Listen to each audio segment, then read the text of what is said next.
Hey there, Wargamers, and today we're going to be working on a base for this guy. This is the Joe Tums robot, tag rather, from the Pano faction in Infinity.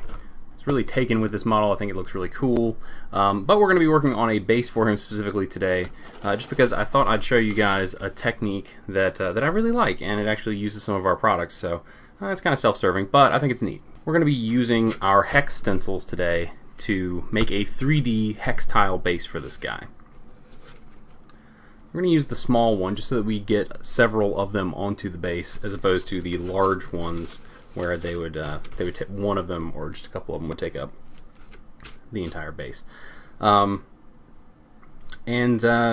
We do plan on making some smaller stencils in the very, very near future, from feedback that we've been getting from you guys that you're looking for something smaller than a lot of the patterns that we're producing at the moment. So we're working on that. So if that's one of your questions or comments, we're already on it. And we're going to be using this guy, some green stuff, and a rolling pin. This is a rolling pin used for fondant, which is a type of icing. It's that the really tough sort of sheet icing that you see on a lot of wedding cakes and things. You can use pretty much whatever for a rolling pin. You could even use the back of a Sharpie or a large paintbrush, but I like this guy because it's big and I can find it. I tend to lose a lot of tools on my work surface if they're really small. So first things first, we're going to break out the green stuff. I don't think that I need to explain to you guys how green stuff works. Wrapper is driving me crazy. There we go. Alright, got a little bit of the yellow. Got a little bit of the blue. I'm glad to be able to have a little bit of time to make videos for you guys again, just because I just got back from several conventions back to back, and we've just been going crazy. Alright, so we're going to mix these guys up real fast, making sure we've got approximately the same amount of both. I typically just keep folding mine in until it gets to a certain point, and then I'll start rolling it. And through the magic of the internet, we're all mixed.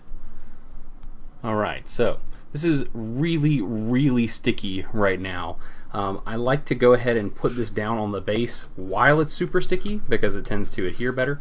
If it starts delaminating or peeling away from the base later, you may want to just put a little bit of super glue, put a little super glue under the edge and stick it back down. I've got a little cup of water sitting here. Oh, still got a little decal stuck in. And I usually just tap my finger in there to get a little bit of water, just to lubricate this so that it doesn't stick to all the stuff I don't want it to. Even with that, it's still pretty sticky. So I'm just dabbing a little bit of water on there.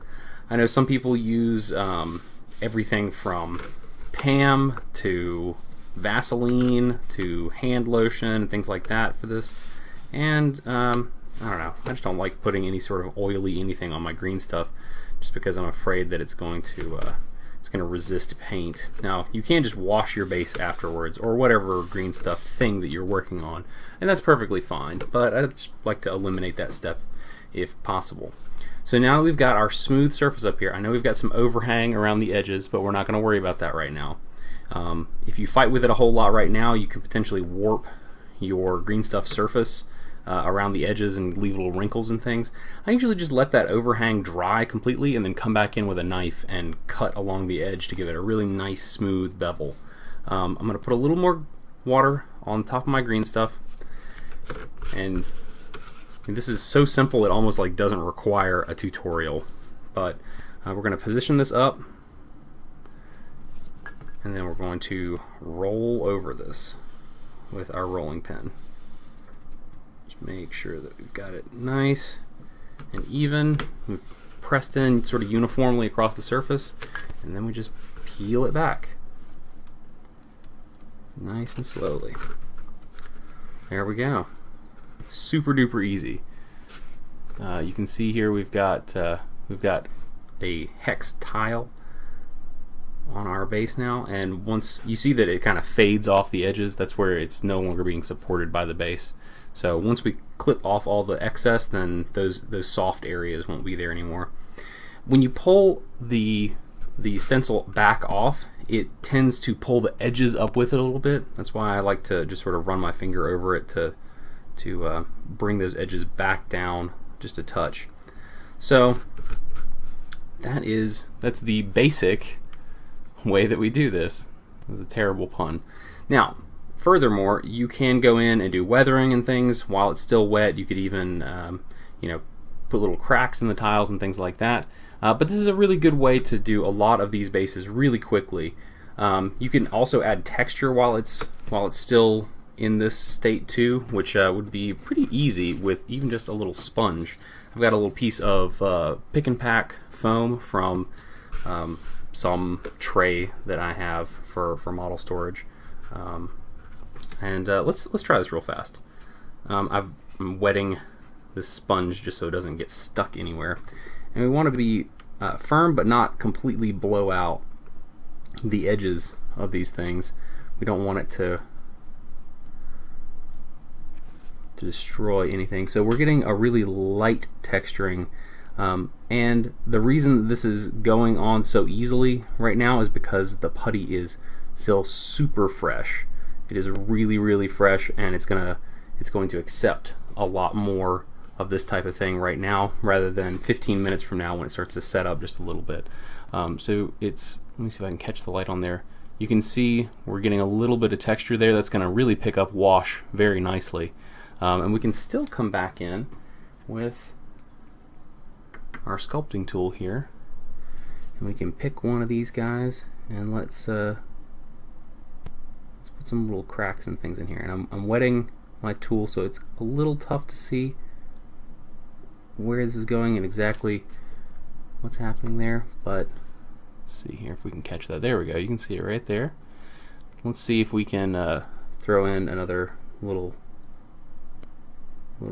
crack right there. Alright, so very nice and easy little technique that you can use, and you can actually come back in with an X-Acto knife after this is all set up, and you can really chip out areas that you want to, or throw dirt and things on top of this to really give it a more realistic effect. So, alright, and we're back, and so we've got a dried topper here, still hanging off the edges a bit. So what we're going to do is we're going to clean up those edges so that we don't have this, muffin top effect thing hanging over. There's a couple ways you could do this. You could just trim it straight flat down to it, or you could clip it so that it looks like these are little bits of tile hanging over the side. But I think we're going to go for the clean look here. You don't want to try to get all the way down to the surface of the base in one pass most of the time. I like to take off the bulk of it first and then come back down. Okay, so we did actually nick down to the actual base level here, but I don't recommend trying that first go around. The stuff can get a little bit tough, especially when you're cutting through a bunch of it all at once here. The thinner the layer that you're shaving off, the easier it is to get some control with it, I think. Okay, almost back around to the beginning. There we go. So you can see we've trimmed it down significantly, but we do have a lot of these rough edges right now. So I'm gonna come in here. I'm just gonna try to keep the blade flat with the edge of the base while we're trimming around. Easy peasy.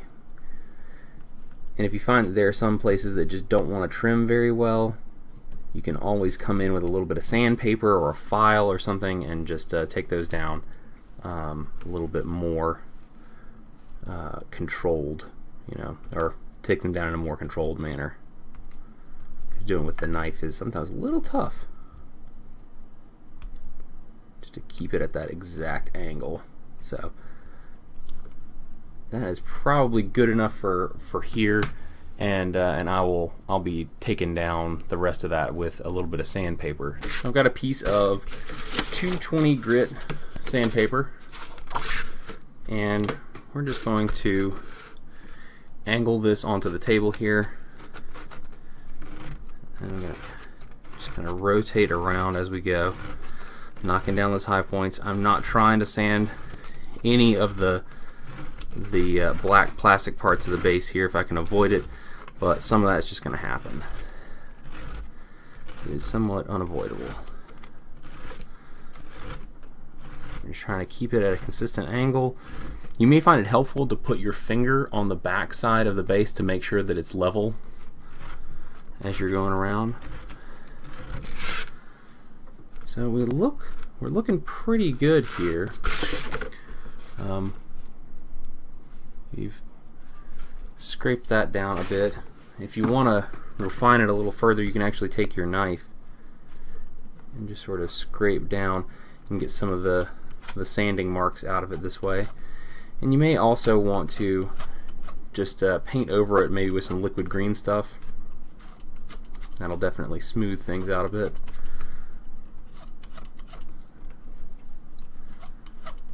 So there is our finished base for the sculpting portion. You can also, as I said before, still come in and chip up some of these after the fact to give you even more wear and tear. Now that it's sort of solidified, you can do a lot more sort of chipping and popping effects where like the corners of the tiles, you can pop them up a little bit. I do still see some inconsistencies in some of the edges here. Like as we turn it, you can see that it kind of dips in the middle a little bit in places like right there, which means that you'll want to trim the green stuff material at the top there. But you know, that's just a matter of refining. So I just wanted to share with you this this process. I thought it was pretty cool, and you can do it with a lot of different types of stencils and things, not just ours. But like I said, we do sell these stencils in sets of three, the 3 different sizes, and we have some new sizes and things coming out soon. So if you're interested, check them out. There's a link in the description below. And thank you again for watching. Until next time, happy wargaming.